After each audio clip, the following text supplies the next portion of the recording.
Halo anak-anak, apa kabar semua? Pasti semuanya sehat dan luar biasa.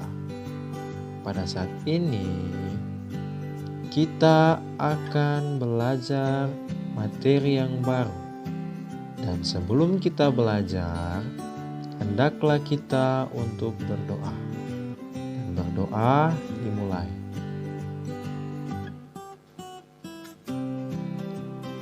Berdoa selesai.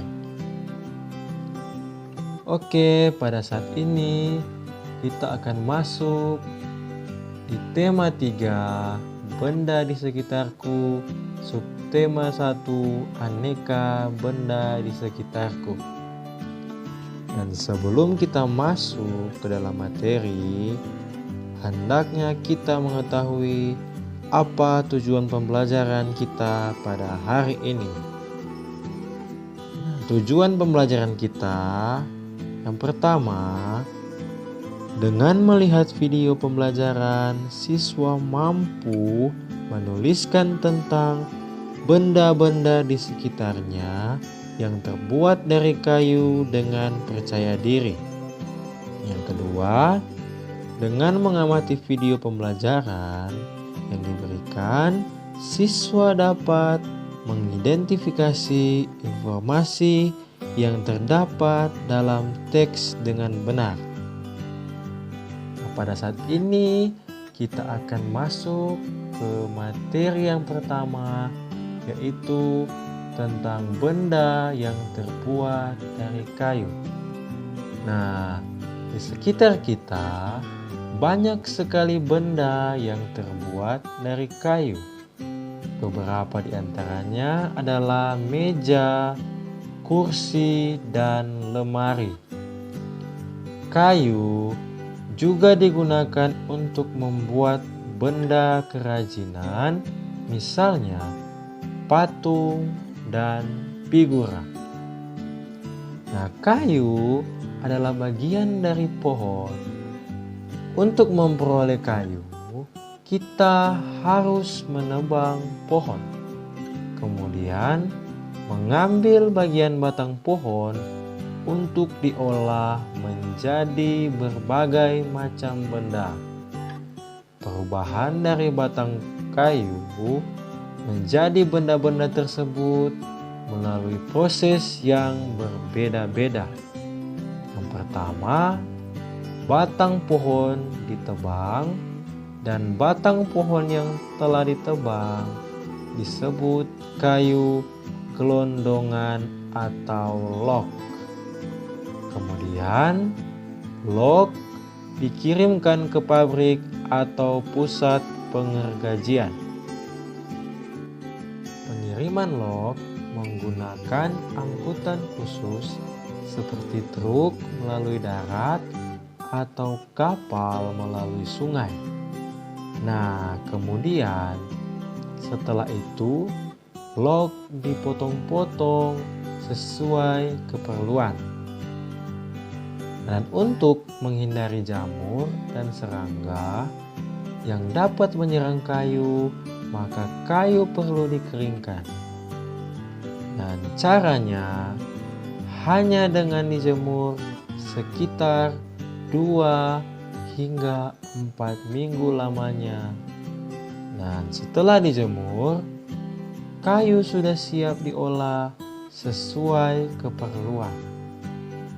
Nah, dan Pak Guru mau bertanya, mengapa kayu dapat menjadi bahan dasar pembuatan benda-benda? Nah, yaitu kayu mudah dibentuk. Nah, tahukah kamu beberapa benda yang terbuat dari kayu jati dapat bertahan sampai puluhan bahkan ratusan tahun.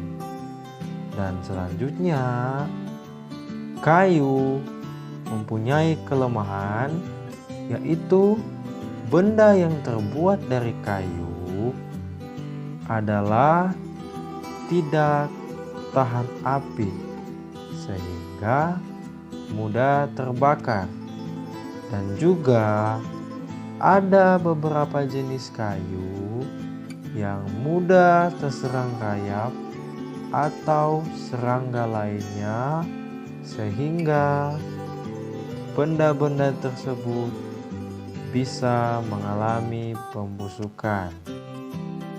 Materi selanjutnya yaitu tentang benda kertas di sekitar kita. Nah, ada banyak benda yang terbuat dari kertas di sekitar kita, seperti buku tulis yang biasa kita gunakan di sekolah. Contoh lain yaitu tisu, kardus, layangan, dan koran juga terbuat dari kertas.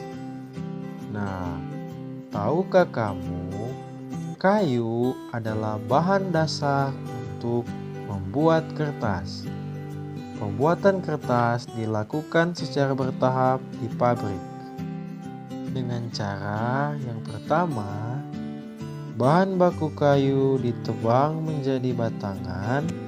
Selanjutnya, batangan kayu diangkut ke pabrik kertas untuk diproses lebih lanjut.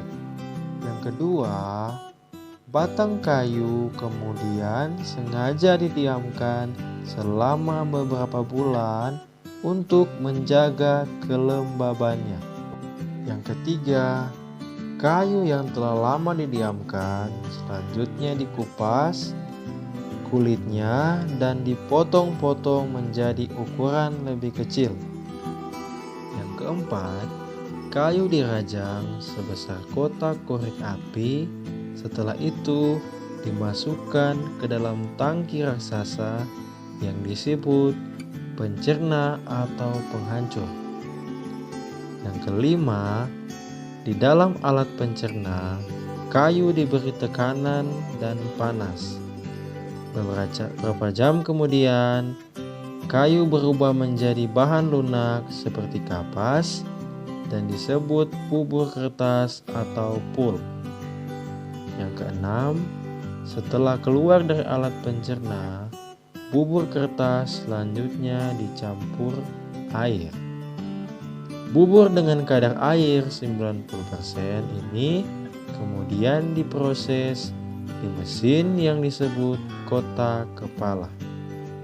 Yang ketujuh, mesin selanjutnya membentangkan bubur kertas yang berair di atas sebuah ayakan bergerak yang disebut kawat. Sewaktu gilingan menekan bubur kertas ke kawat, sekitar 98% airnya terperas keluar. Kemudian yang kedelapan, serangkaian gilingan lain kemudian mengeluarkan hampir seluruh sisa air dari kertas yang mengering sampai hanya tinggal sedikit sekali molekul air yang ada. Yang kesembilan, kertas yang baru saja terbentuk diproses melalui silinder tambahan yang dipanaskan dari dalam. Silinder ini akan mengeluarkan lagi air dari kertas yang berjalan. Yang ke-10, serat leluasa telah menjadi jalinan yang saling terkait. Gelendong besar yang disebut penggulung mengumpulkan kertas menjadi gulungan raksasa. Yang terakhir, gulungan ini kemudian dipotong menjadi gulungan-gulungan kecil atau lembaran dan dikirim keluar dari pabrik. Nah, itulah cara pembuatan kertas. Nah, Pak Guru mau bertanya, cobalah adik-adik menulis di atas kaca. Nah, apakah hasil tulisanmu di atas kaca sama seperti di atas kertas? Nah, tentu tidak, karena kertas memiliki sifat dapat menyerap air. Kertas dapat menyerap tinta pulpen dengan baik.